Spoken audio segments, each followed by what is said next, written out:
Hello everyone and welcome to a brand new episode of Women of Arabia. Women of Arabia is a platform where we showcase women across all fields who with their sheer determination and passion, they have carved their niche and they have created their dreams into reality.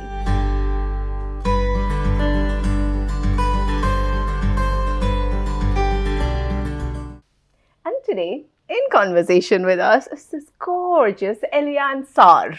Oh, I got it right! Yes. She is the creative founder and the designer of Just Savanna. Hi, Eliane. Hi, Diji. How are you? I'm very good. Thank you so much. Thank you so much for being part of Women of Arabia. Thank you so much for having me. All right. So Thank we've you. been in touch for a while now, right? Yes, and Just Savanna is her creative outlet. Right? Yes. She's a designer by profession. She's got such amazing designs that she has put out. So what brings out this creative side? Have you always been a designer, a fashion designer? Actually, it's amazing the question because actually I am not a fashion designer by school. No. Yeah. It's people find it a bit weird when they ask me, but I have a master's degree in financial markets. Just to be clear, what I'm wearing now is Just Savanna. So this is her creation. She has the most amazing creations. And when you tell me that you're not a fashion designer, but you haven't studied it. I haven't studied it at the first sight. Okay. I studied finance at the first sight. But creativity, I think I was bored with the creativity because I remember when I was younger, in Senegal, we always have the tailor in front of next door. Mm-hmm. So I remember going to him and giving him a fabric and tell him, okay, this is how I want you to stitch it. Okay. So it was something, it has been always a passion. Mm. But, in Africa, we grow up with going to school and I don't know if it is the family, the environment, but yeah, I went to a school in France, I studied finance, I work in a power exchange, and then I decided that I want to live my passion. Mm. Even though finance was great and I really loved it because it was in energy and gas, I decided I would like to live with my passion because that makes me happy, and I woke up every day with a day which is full of new things happening in my mind, and it's not like working anymore. Mm. So this step was like 6 years ago. Okay. 6 years ago, and just started doing my simple things in Dubai, selling it in Senegal, doing kind of fashion designer for my friends. Yes, like me. Cute. Shopping for them fabric, and this is how everything starts. And at the beginning, to be honest with you, Diji, I was not expecting to do it on a full-time basis. So let's go back to your childhood. Did you grow up in Senegal? I grew up in Senegal. Okay. And when you went to school there, did you ever think that you would be, having something of your own at that point? Absolutely not. Mm-hmm. I wanted to be a pilot. That's completely different. Why pilot? I don't know. Have you flown a lot? Have you been? How was your childhood like? I have a very wonderful childhood. We are a family of 5, so 3 sisters and 2 brothers. And I don't know, I always dream about flying and just going and seeing the world. And I have a wonderful childhood where I studied like a normal person in Senegal, went to school. I loved math and philosophy at that time when I was younger, and wanted first to be a pilot. But when you're a kid, sometimes you want to be a pilot. Sometimes an air hostess, sometimes a doctor. And it just changes. And then I wanted to be a researcher because maybe I was watching too much of this movie. You remember where you have virus level number 1, level number 2. I remember those people wearing this mask and saying this level. Then they put all this smoke around them to make disinfection. And then I think at the age of 15, I wanted to do that. Mm. And my dad looked at me and said, "Are you sure?" I said, "Yeah." And I told him, maybe it's you, because he was a science teacher. Really passionate about ADN, plant in general, all that things. And I think that mixed with the movie I was watching at that time, I changed from pilot to I want to be researcher. Yeah. Oh, that's so nice. So how is Senegal like? Because for us here, we don't hear too much about Senegal as a country. We don't know much about Senegal. I mean, of course, we all know the country. But how is it growing up? Like you said, the tailors and everything. Is it a modern African country or? It has changed since my childhood. But my souvenir from Senegal is just the street where you cross the road, there is the sand, you say hi to your friend in front door, you come back, you eat with family and friends, everybody is welcome. And it's really like the family environment is different than in Europe, because then I went to Europe and we were very close. We do everything together in the good moment, in the bad moment. The family is very important in Senegal. So this is an unconditional support in which you grow up, and I think that gives you also this personality of sharing and caring and exchanging, and this is how I see Senegal. And I just see the street. I see the lady who is selling some nuts on the street, because it's a bit of poor country sometimes, but we have this philosophy of sharing. So it's the lady who was selling the nuts outside, you go and buy from her, and sometimes you can bring her like something else, like a barter system. Yeah, or the lunch, because you made some lunch. Oh, I'm sharing with you the lunch today. Okay. So this is for me the childhood that and the tailor next door. That was amazing.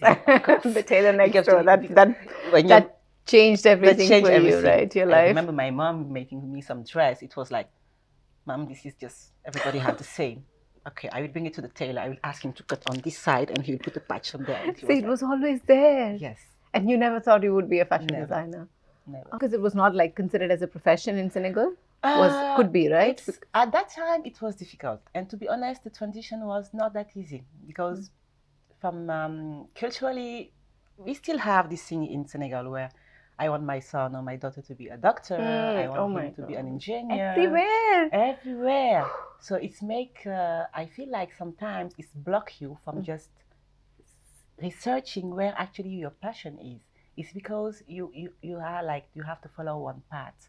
And you have this passion, you have these things, but you don't really cultivate them. Also, certain professions like let's say designing or photography or things like that are not considered as art, is not considered as a well-paying or well-respected profession also, right? Maybe. To be honest, I respect fashion design. Yeah, but amongst the older generation. Yes, amongst the old generation. Yeah. But yes, it's, I think people who come and say, I'm a doctor, I'm a lawyer. Yeah. I'm a financial lady or guy. People might be giving you more respect at the first sight. But then when you really go deep, and since I choose to do this profession like 100%, 200% of my time, you understand more creative people, because it's I think it deserves a lot of respect, because first of all, it's an entrepreneuriat, and it's very, very hard to try to conciliate creativeness and passion and live from it, because you tend to be more on the creative side and just forget the business side. But you have to mix both of them. It's hard, right? It's very hard. It's very hard. Because especially, I know many creative people who struggle to make that a business. And even if they make it a business, then the business consumes you so much that you just lose your creativity in the process, right? And it's a constant battle between, I want to be creative, that is what I like to do, I just want to do that, that's my passion. And I need to sell, because if I don't sell, I cannot continue doing it as a full-time job. And this is kind of, a balance that you have to find. But of course, we prefer creating. I know. That's how it is, right? Yeah. And so what made you move from Senegal? First of all, your family still back home in Senegal, or have they moved as well? Half of my family. Okay. My mom is living in Senegal with my two sisters, who are doctors, as they want. Of course. Of course. I am the how they call it? The black sheep of the family. Exactly. But yes, I'm very happy. And my two brothers lived in Toulouse, now in south of France. So my family is, and I'm in Dubai. So you're like dispatched somewhere. So what made you move to France? Did you go to France from Senegal? Yeah, I go to France from Senegal after my baccalaureate, they called there. So I was Oh, so French is a national language, is a language in Senegal? It's an official language in Senegal. Okay. So I studied in France, Okay. in French language. And I moved, I was 18. I was 18, I just got my baccalaureate, went to what they call a prep school, and it's good memories, but it was tough. Tough. I've heard about it. I've heard it's really very tough. Yeah. So it was a 2 years preparation. I did it in 3 because I did the second year 2 times to have a better business school. Still at that time, you're really into competitiveness, and I need to get the best business school. Okay, I got this one. I'm ready to make another year to get another business school. And this is what I did. So the first 3 years was quite difficult because as Senegalese and a bit pride, I didn't want to go home before getting my business school. Right. Yeah. So, and it was very important, right? It was very important. Okay, when I think about it right now, it sounds a bit... It doesn't. What's the point? What's you just think like, yeah, exactly. What's the point? Young, Look where I am now. I was 18. I wanted my parents to be proud of me also. And yeah, I left at 18. And then 3 years later, I went to business school in Nancy. And this is how everything started. Then, and just to go back to that 18-year-old child, did you feel additional pressure at that time because you haven't chosen the so-called professions that you were supposed to choose, the doctors and engineers and anything? So it was really, and so much of pressure it puts on youngsters, right? Yeah, they put pressure. At that time, you don't realize. And to be honest, I was really happy with that. At that time, I was already the black sheep of the family because everybody did engineering and doctor, and I wanted to do finance. So it was, why do you want to do finance? Just to change. All your kids are doing something else. Right. How many doctors do you want? So yes, that was the first sign of not rebellion at all. My father was like, they are always with me on that kind of situation. And yeah, it was, depression was not really oppression. It was a change for me, a big change. It was my first time going outside my country. And how did your parents take it? My dad, we were like, and were you the first one who did it? Yes. Oh, okay. Your sisters, brothers? No. Oh my, okay. So the first time going out of the country, the first time going out of Senegal, and at the age of 18 years old. So it means it's an age where especially girls are fragile. Yeah. So I went from a family sharing, caring, everybody protective together, environment to a space which is not different, but yeah, it's Europe, so it's a different culture. Completely new, right? It's totally new, and I'm alone, and I was in internat. How do you call it? You know this? We have the room next to the school. Okay, like hostel. Yeah, it's like a hostel, but included. Okay. So it was like changing the culture, being alone, and starting a prepper, which is hard.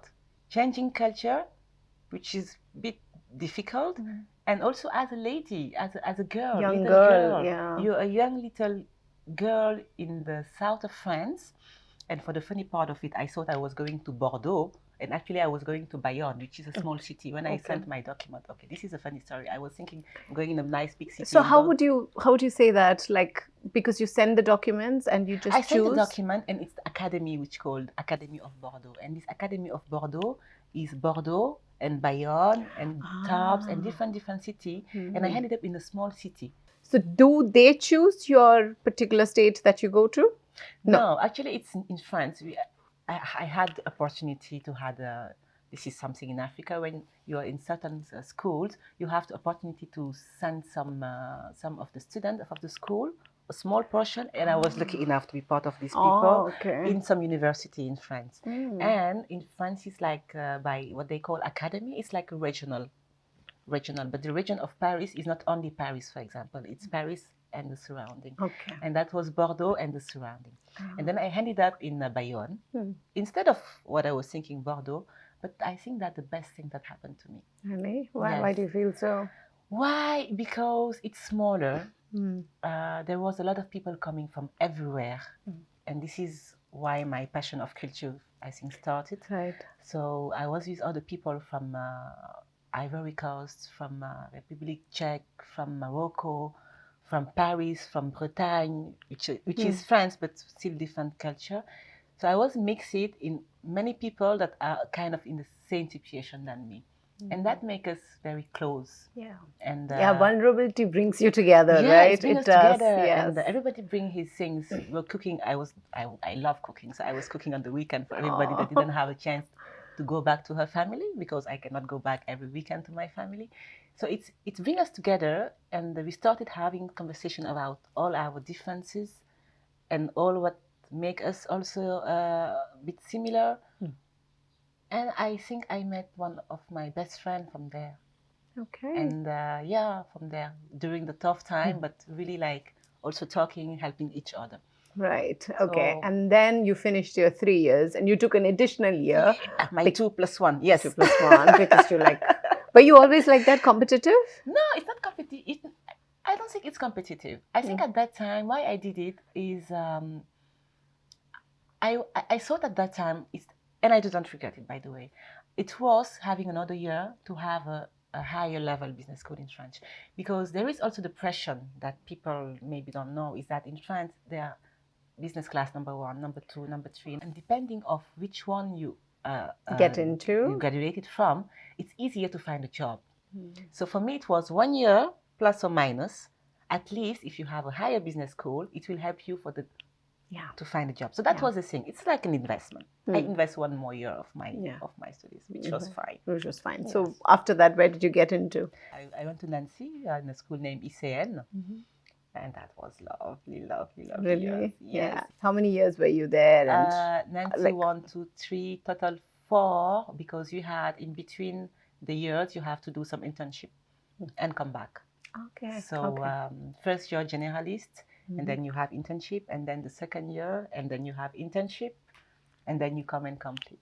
Wow. Okay. So, which is amazing, because it helps you know when you do the internship to know which field. The first one you just go. I went to work for Deloitte. Okay. And then it was audit. Yeah, I found out that this is not what I like. Absolutely not. Right. And then after the second year, I went to HSBC in Paris. And actually, I really enjoyed it. I really enjoyed that energy of the screen, the market, the things going up and down, the real time management, what I call the real time management. It was great. I don't forget it at all, because then you always tense. Yes. But it was really great moment, and this is when I decided that I will complete my school, but I would like to work in a power exchange, and not only on the currency side, but on the electricity and gas. Okay. Why? Because my projects for the future at that time, which is still there, by the way, is to go back also to Africa and to see how we can adapt the system they are having there in Europe, like sharing the energy at the frontier, who is producing more, who is producing less, but at least there is no wastage, because it's a product which is waste if you don't use it. And in Africa, we have that problem. You have some countries that produce more and some countries that don't have enough. Instead of having some link to wire that give to the other country, it's wasted. So my dream was to work there for enough long time to know everything, to learn, and go back to my country and see how you can give it back. How we can apply this kind of system in the country. And what kind of power exchange is when you talk about energy exchange? I was working for electricity. Okay. So we were having future product and the spot market, like what they call the fixing every day at 11, and the gas, and same for the gas. So, all right. Okay. Yeah. And in Africa, it's not something which is very advanced, right? No, the organization is not advanced. We have it. We have the thing. We have the gas. You can produce electricity. We have the sun. Yeah, the solar energy. Every day. It's interesting because there's this one university in India. It's somewhere in Rajasthan. Of course, you know India, and you know everybody. She's traveled to India. She's traveled to India more than I have traveled to India. She's like, what? How many times? 20 times? More than 20 times. Yeah, she loves India. So you know what I'm talking about. So there's this university called the Barefoot College. It's somewhere in Rajasthan. What they do is, on a 6-month basis, they invite women above 35 from certain parts of Africa and Asia, especially the rural parts, and they teach them how to produce solar energy. And they can go back to their villages and apply. That's amazing. There are almost like 200 villages that's been have, because there are lots of villages in certain rural parts of Africa that don't even have it. Because electricity is a luxury for them, right? Exactly. And it's so available, It's so much just like that, just like you we mentioned. just need to teach them how to do, give them the tools. Yes, exactly. And it's amazing because this is what my brother is doing in Senegal with his company. Okay. He's bringing electricity in the villages. Wow. Only for now. Wow. But just with using solar panel and telling them you just have to have the solar panel, at least you have the TV and the fridge. Yeah. You don't have everything, and the lights. And the light, so because he loved to tell that story of it's happened to us all the time when we was younger, cutting electricity. You have to do your homework. What do? You put the candle and you're like this. Yes, and you imagine all those people that just walk with candle, and we have the sun every day. We just need to have the... Anyway, exactly. This is something also which very, is very passionate for you, right? When you just said that, I remembered my mom's house. I think this is like many, many years, but my earliest memory of my mother's house growing up was in that rural part of that village where my mom was from. They didn't have electricity, and as kids we used to love going there because like all of you sitting around, all the cousins sitting around candles and just talking.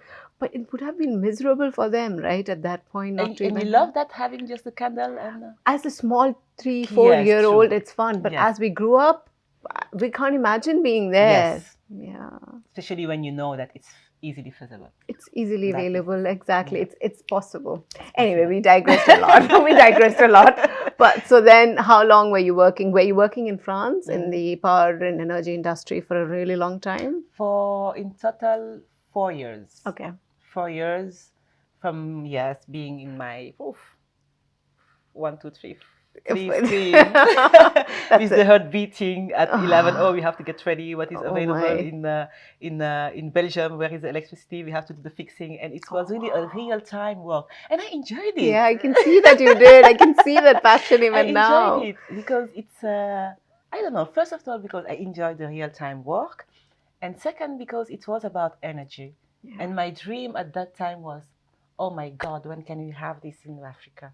At least start with East or West, because you cannot connect all the country. And that was my dream. I was writing at that time what we could do, what we will need. Do we have to talk to the government? What they need to be put in place? Who can help us? What are the training we need to get?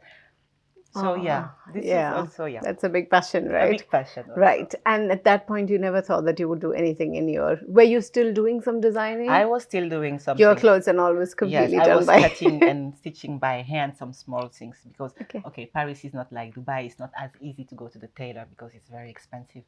So, and it's not like Senegal.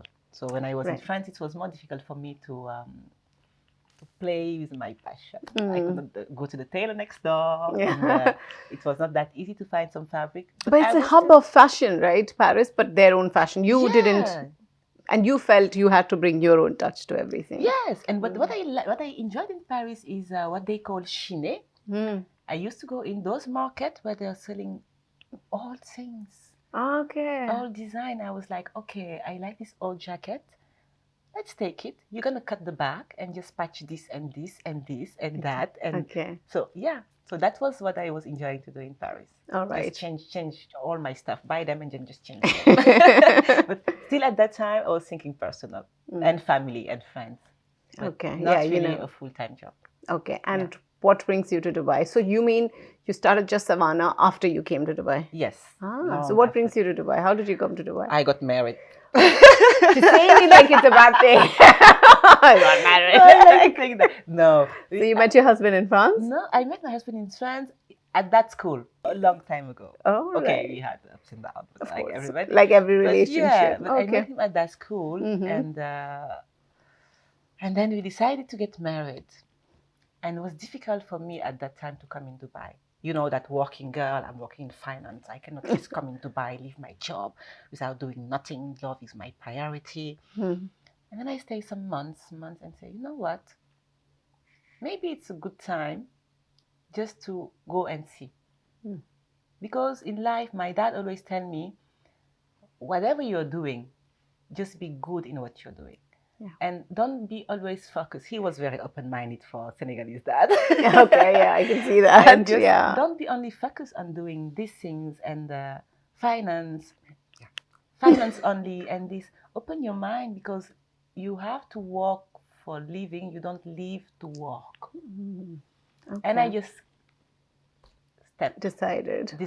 Okay. I left my job, and then I arrived Might in have Dubai. been a big move for you, right? It was a big move. And I took time to just take the decision. I moved in after 1 year of marriage. So, and I arrived like, okay, you're gonna find a job in the same field. You know, you already have 4 years experience, and Dubai is the place for that. First years was very difficult. Yeah. And you kept thinking only job-wise. You never thought about... At that time, yes, on a job. The same.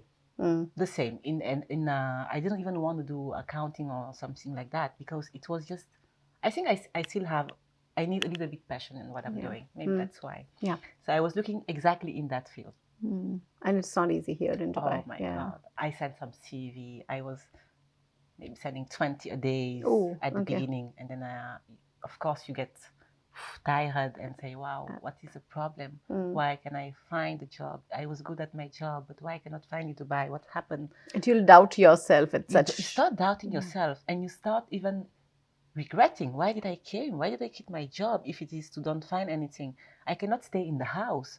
I will get depressed. You know, when you used to work and being a bit hyperactive, especially when I was in that company, it's like, when you stay 1 year trying to look for something without doing anything. No, oh my God! It was horrible.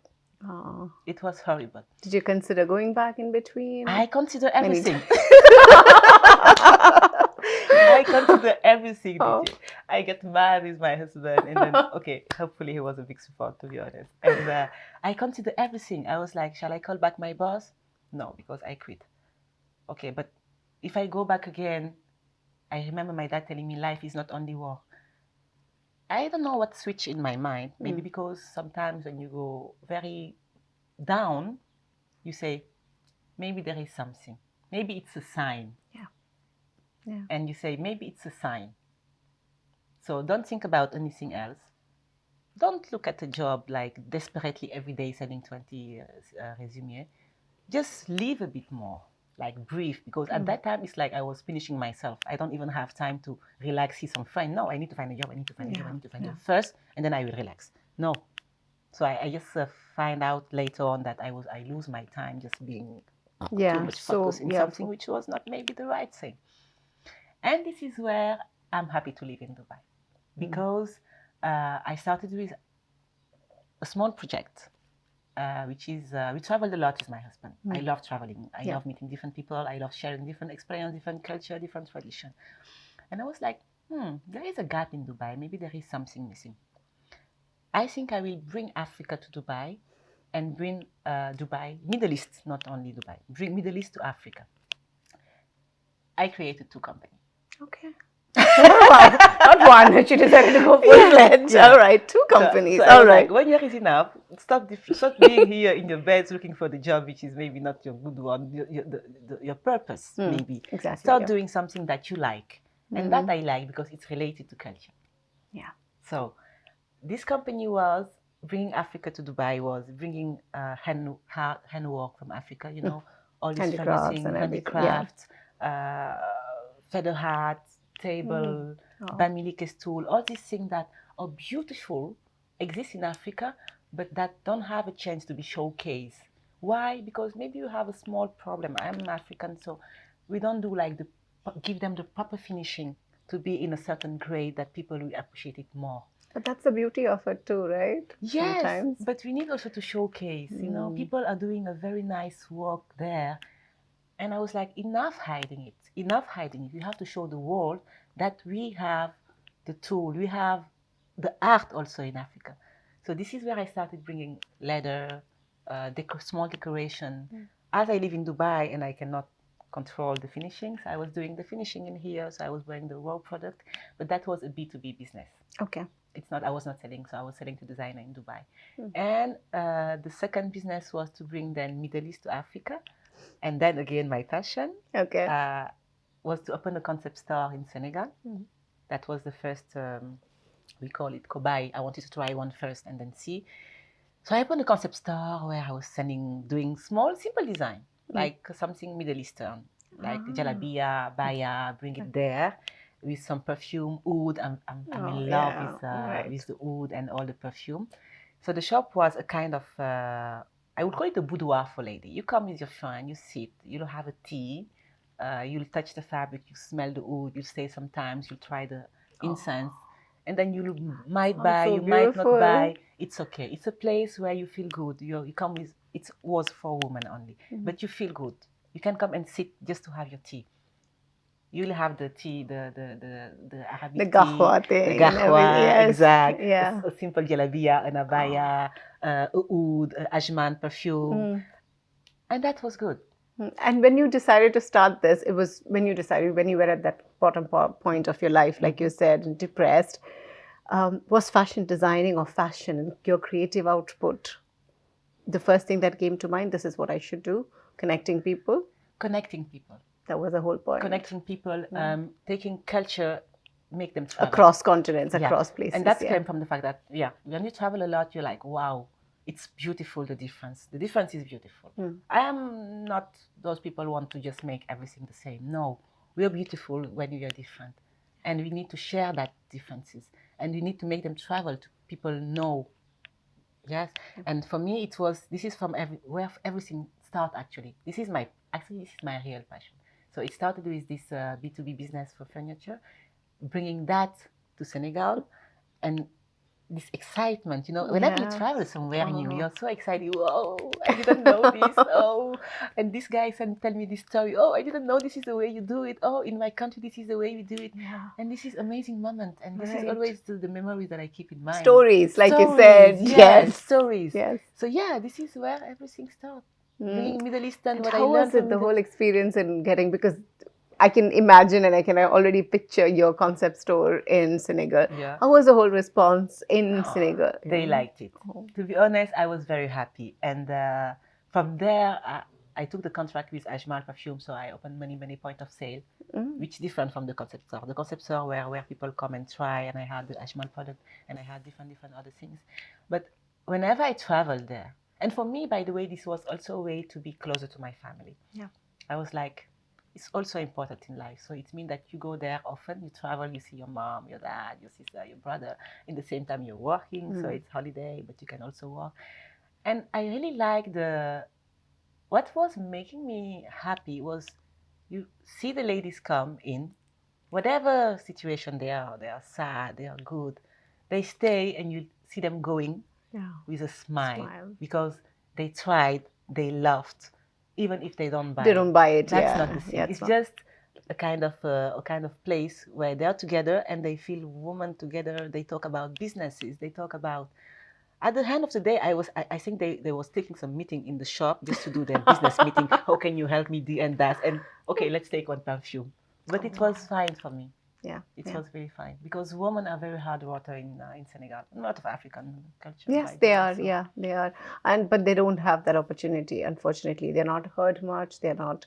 But that's changing a lot. That's changing. Yeah, a lot. In and fact, I'm very happy for that. Yes, in fact, somebody was telling me the other time. One of our interviewees, she was telling me how men have stepped up to an extent. They're ready to stay home and take care of the kids, so that the women can go out and study more. Yes. And improve themselves because they know women are very hardworking, especially in Africa. Yes. Yeah. That's why microfinance in Africa, they do microfinance for women. Yes, a lot. Yeah, microfinance is something which is great. Which is great. Yeah, microfinance is a big thing in Africa. Many villages. Many villages. Yeah. And it helped a lot. All right. So then your concept store was doing great. And when did Just Savanna start?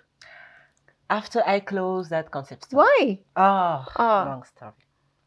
You learn from everything, Of course. Yeah. I used to tell people I had many lives. many lives. Of course. I sold it. Why? Because you can put your passion, you can put your effort in those kind of business. But the thing is that I live in Dubai. So I'm not there. And the first show was quite good. I hired somebody from business school. I give him a nice salary. But when you're not there, I felt at that time that people were not ready for me to just take my baby and give to them and say, you have to work hard. You see how I'm working. Yeah. So the thing that happened is that I was overwhelmed with everything that was a lot happening. of work. When I'm in Dubai, I cannot. I'm tense to know. I don't know what they are doing in the shop. Are they doing it properly? So it was for me like I cannot do it anymore, or I have to move to my country. Okay. And by the way, if I move to my country, I will do it again. And that I think the entrepreneur know it. When you're doing a business and you're starting, you have to be there. You are the pillar. You're the everything. You're the one cleaning your shop, doing the Instagram. So you do everything. So when you're not there, 80% of the time, it's not the same when it's a new business. And I realized it later. So but when you had the plan to start there, did you think? Did you not think this through, or your whole life? No, I was like, it's my project. I'm gonna hire somebody. They're gonna watch over the things. I'm gonna travel once every 3 months. But then no, you need to travel more, and I don't. Especially the beginning. Especially the beginning, and I live here. My family is there. Okay, my family, my husband and I. So I cannot just not live in Senegal, not live in Dubai. This is not stable. It's not totally balanced. So I think it was not the good time to do it. But I learned a lot. Yeah, of I course. learned a lot from every it. experience. And very hard decision. Very hard decision. But How to do it. I say, okay, I'm going to sell it. It's working well. Just take the activity and see you when I come back later. Yes. I don't know. And do you want to settle down in Senegal someday? Yeah? Maybe. Okay. Have you thought about, because you've traveled a lot, maybe India is a choice too. India is nice. See? But you know, home is still home. That is the thing. Yeah, I travel. India is nice. Oh my God, yes. Which is your favorite place in India? Rajasthan. I knew you would love say Rajasthan. that. I love Rajasthan. And Really? I've not been to Rajasthan. Yeah. Can you believe it? And Jaipur is nice also. I haven't been to Jaipur is a very also. nice place. And I remember this small city named Pushkar. I think it's she knows my country more than I do. It's a very nice city, very peaceful city. No car allowed, just bicycle. I think my second time in India, I did it with my best friend. And amazing part of the story, that was a long time ago. I think it's 9 years ago. She's blonde, I'm black. We had the backpack. You know, we were student at that time, so not money, nothing. So we just had backpack, and we were just going from city to city with housing, the jeans and the basketball. And it was amazing. We took the train, city by city. We discover on what I call a normal tourism, and this is the way you learn a lot. Yes. And you interact with people, real people.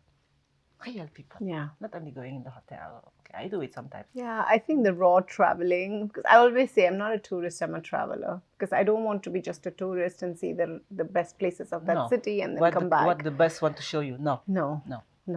Traveling, yes, off-road and everything. Yes. So Pushkar, I've never been to Pushkar. Oh, really? Very peaceful. Very peaceful. I hope it's still that way now. It's still that way. I think it's still that way. I was planning to go again for a retreat. Because Kerala also was nice. That was for Ayurveda. Which part of Kerala? You said you went to my place. Yeah, somewhere near to my place. This was for Ayurveda. Yeah. You know, when you feel overwhelmed, say, I'm just going to go eat vegetarian, sleep, do yoga, and you come back with a healthy mind, healthy body. It's peaceful. All right. Okay, we digressed again, of course. So, and then you shut down your concept store. But you still had something B2B that you were doing here, right? No.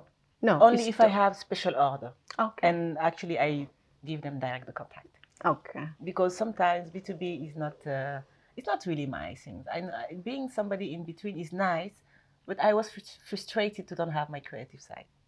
I wanted to bring the culture, but my creative side was not there. So I was a bit frustrated. So I just give them direct the contact with the supplier. But at least I'm very proud that now they are not afraid to buy from Namibia or from South Africa or from the other one is coming from Cameroon. Because it's open. I have a friend who is a designer. He told me, I didn't know they have that. I say, yes, you didn't know because maybe you were afraid to go there. But now that you know, just go direct. So he's going to buy directly from them. Okay. And I'm very happy for that because actually my goal was to bring in. Yeah. Not to sell or make profit. It was to make people know about it. And bridge that gap as much as possible, right? Yeah. And just Savanna. And just Savanna came.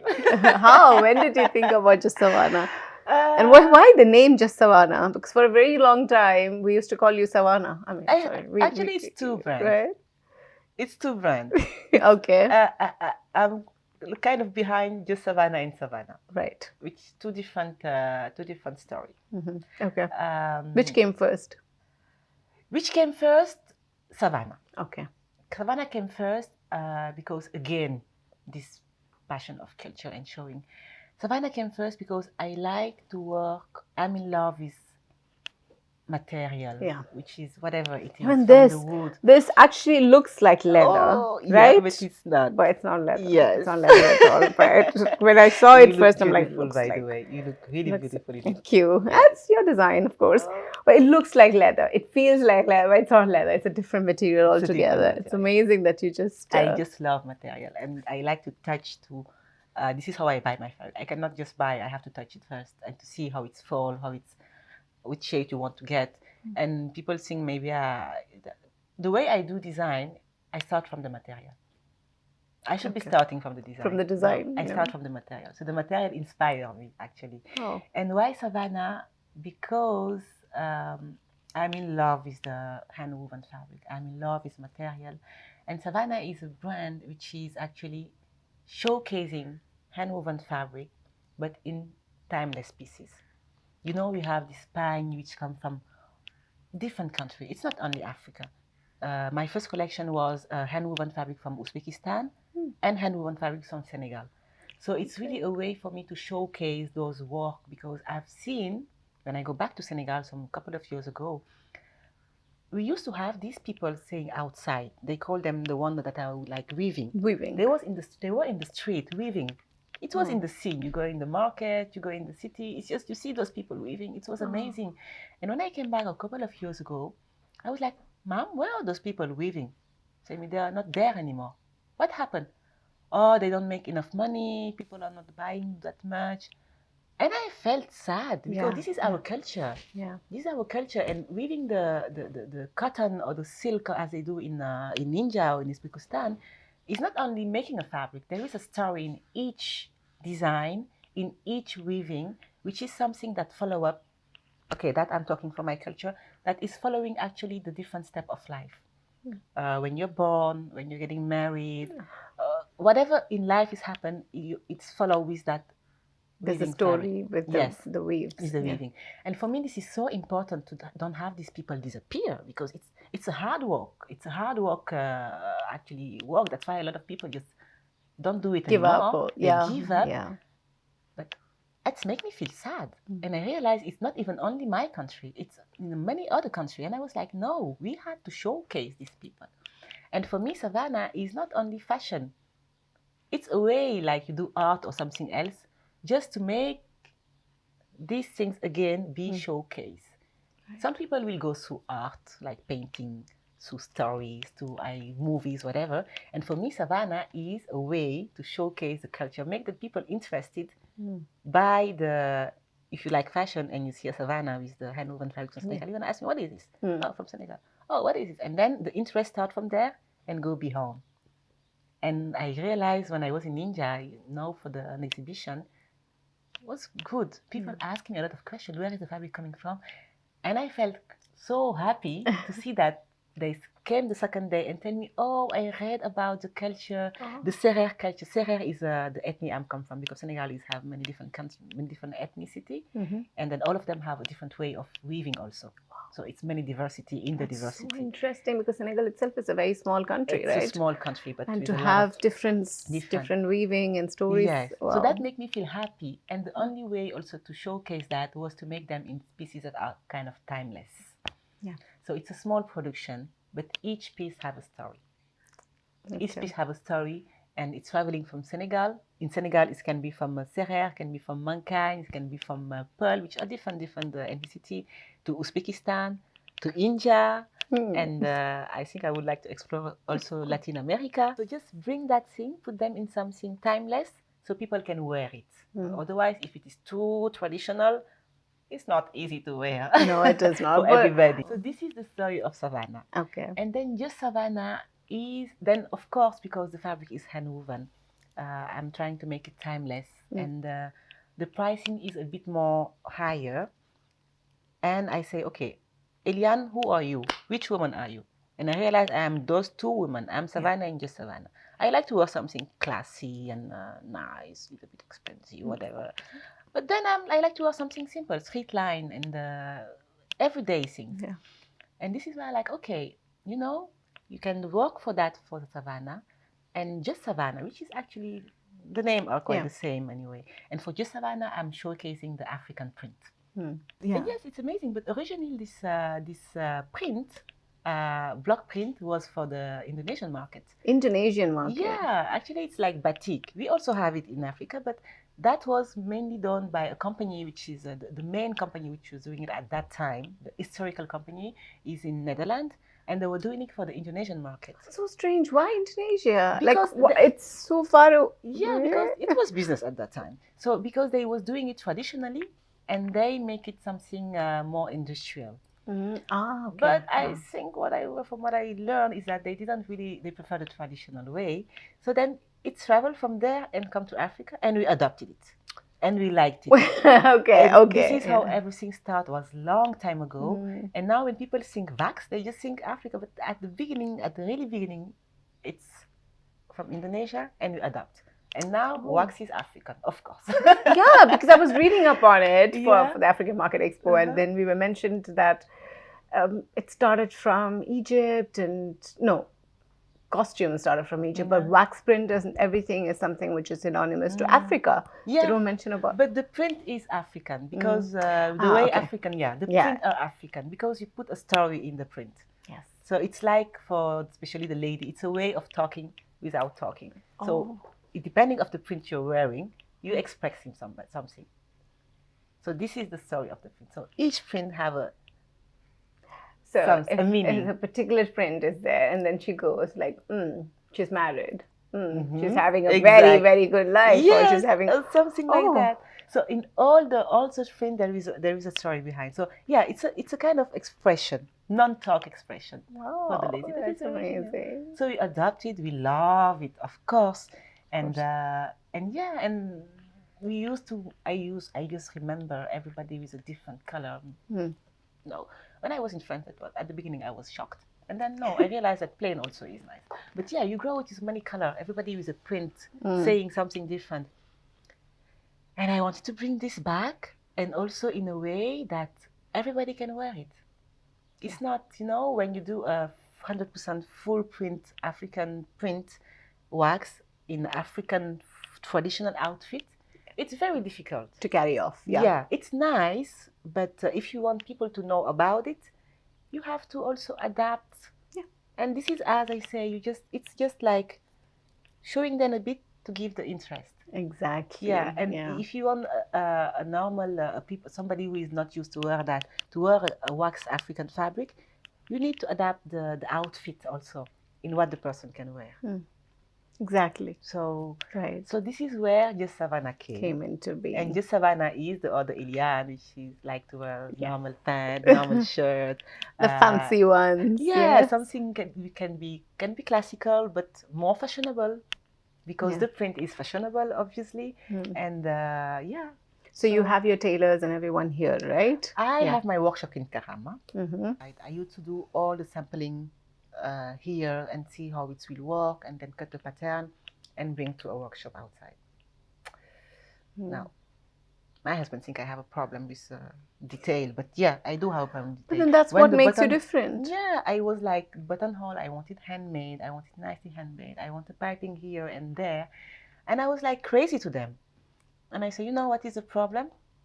I think I should have my own. Yeah. At least if you have your own, you train them the way you want them to do the finishing.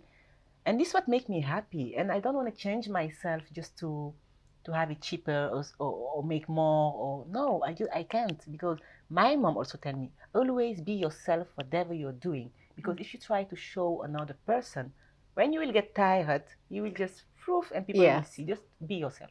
I like detail. I like a good finishing. So I'm applying it on my clothes. Right. Yes. Right. And so you design, and she's got so many. We'll obviously show some of your designs, of course. Yeah. And how has the market been, and how is the receptivity to your products here?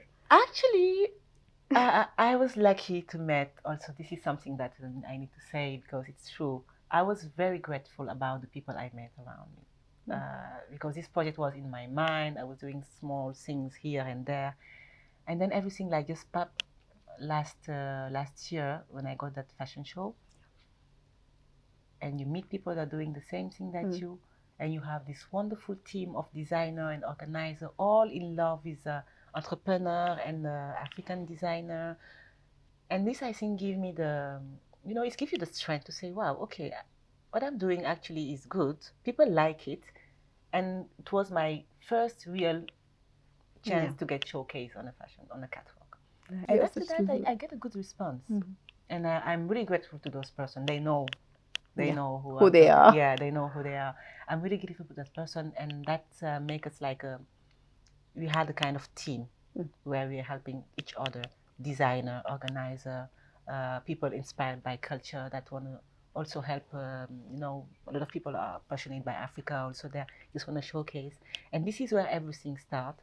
And I realized that actually people like the design because at the beginning you just do, you like it, your friends, they support you, of course. At the beginning you say, yeah, are they really supporting me or just because they are my friends? Do they really like my design or just saying that, right? And then having this exposure gives you more confidence. And you are like, okay, this is my dream. And now I have the confidence, I'm strong enough to just follow it. So that I had it on September. And this is where everything just changed. Yes, I know, just uphill, right? Yeah, uphill. Which is amazing. Which is great, yeah. A bit stressful sometimes. Yeah, but it's great. Yeah, that's finally all those years of hard work is finally paying off, right? Paying. And people like the design, the fact of you're mixing modernity with tradition. I think that is what attracts them. It's modernity with tradition. And being excited to know why this. Where this is coming from? What's the story? What is the story? I think this is what attracts them. And we don't do mass production. Really focus on the detail. And yes, working with other designers also sometimes, because having a workshop is very, very helpful. You can wake up in the morning and just make your drawing and tell him, please, I want you to cut this one. Yeah. This is like, the best thing that can happen to me as a designer. And it's... And what are the pinch points? Where does it get really stressful? This is where being an entrepreneur also is not easy because it's self-investment for now. Yeah. It's very hard. You cannot be the creative designer, stitching, selling, doing the marketing, doing the accounting, doing everything. It's just not possible. And that is something that each entrepreneur, when you're especially on self-investment, you think you think you're going to handle it. But at the end of the day, and this is what I tell to my friends that are starting, you rather spend 90% of your time doing the thing you know how to do than trying to do something which will take 90% of your time or will take you, let's say, 8 hours to do. Somebody can do it in 30 minutes. Outsource it. Find somebody that can do it. And focus. You have to be efficient in whatever you are doing. And this is where you need to have people that are there. Some people that you employ or some people that are helping you. I'm grateful to have a lot of people that are helping me around. And this is the most difficult thing, I think, to be able to say, I could do it, but it could take me 20 times more than somebody who can do it better than me. Focus on what you can do. And this is difficult. And this is difficult when you're on a self-investment. Yes, I'm looking for an investor. This is the most difficult. When this is the most difficult. Yeah. And I was telling you about that last time. It's also marketing your product and selling it. There is a kind of contradiction between being creating the outfit and selling it. Yeah. It's not comfortable. At all. It's not comfortable. It's very difficult. So you tend to just postpone this task. And say, I had to be creative, which is not good when you're just not good because that catches up, right? Eventually, yeah, and it becomes hard. Yeah. Anyway, your clothes speak for themselves because obviously how I knew about you was also meeting somebody who was wearing your clothes someday and saying, where did you get it from? And that got us to talking and that's how it happened, right? So your clothes talk for themselves. And it's a good market, right? Yeah. UAE in general. It's a good right. market. So what next for just Savanna and Savanna? And you? Personally, professionally? Oh my God. What next? Is hopefully having a team.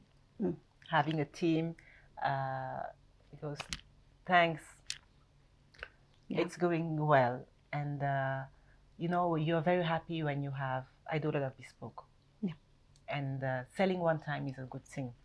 But when you have people coming back and saying, I liked it, I need another things, that make you feel happy. It means that it's hard work, but at least the client are happy and they are coming back. And for me, this is the most important. Yeah. So now what's happening now for Savanna and just Savanna is we are planning to open something bigger. Okay. I hope so. Okay. That's that allows a lot of customer client to come in, and also having a kind of designer studio. And a designer studio, I think, would help all the other designers that are here. A place like, this concept store. Yeah. You want to come work on your design, this is the room. And just sharing, when you have people around that tell you, you should try these 2 people. I know this supplier. And this makes you save 6 months of work. Yeah. And people are just sometimes they are keeping the information. Of course, there is something that will remain confidential when you're doing your new sketch and etc. Right. Yeah. But the fact of sharing things, you understand what it means to be entrepreneur. Of course. And it's just we are uplifting each other. And for me, this is something which is very important. It's not only about Savanna, just Savanna. It's also about having all these people that are trying and working on their passion. We are together and we try to just uplift each other. Everybody with his more knowledge on these things or on that things. For me, this is very important. Yeah. See, it's not only about the brand. Everyone has their own plus points, right? Exactly. So it's easy to connect. Yeah. Exactly. Right. And do more and more custom made. I did my first wedding dress, third wedding dress. Wow. And I'm very happy that I did that one. And then a lady comes to me and say, I would like you to do my wedding dress. So I nice. say, oh my God. So it's amazing. It's everyday excitement. And having a team will allow them to just also focus more on the client. Yeah. Because handling a workshop is a hard job. Then doing the creative side. And I like to be close to my client. My customer for me are important because you don't do a design, especially the custom made. You don't do a design from nothing. You first know your client. Yeah, like she did for me. Right? She saw me and she's like, leave it to me. I know what color you will like. I know what cut you will like. Yes, you said, yeah, you what did. Is your of course, life? yes, what are you doing from morning to night? Yes. What is we all have our complex. Of I don't want to show this. I don't want to show that. And from that, you just know your And customer. she just knew. And when I came, it was ready. It was all ready, like the way I wanted it, like you do it. And this part is very important. Right. So do you ever think you'll go back to your other passion of energy and power? And go back to that passion, but not in a power exchange. Not the 3-screen and the... no. Okay. But go back to that passion in a part I am already in it because I'm board member of my brother company. Okay. But so I'm supporting. And any projects that talk about energy and helping, I am there. I can still give my knowledge or what I know. But of course, it's not going to be on my own because my passion is now in the culture. But this is also my passion. And maybe it's that part of leaving Africa, knowing what you left there, going abroad, learned a lot of things. You have to give it back. Yeah. So that is there in my heart, for sure. I'm supporting my brother company and all the people that ask me about what do you think about this and that in terms of energy. I give freely, whatever I can. All right, so that's nice. I'm actually hoping to see just Savanna and branches of it and that concept store hopefully back in Senegal and you bringing back to your country as much as you can. Thank you so much, Eliane. Thank you, It has been a pleasure. Thank you for having me. Such a pleasure having you on Women of Arabia. Wishing you all the best for all the future. Thank you so much. Thank you. So that was another beautiful episode of Women of Arabia. Stay tuned for the next one.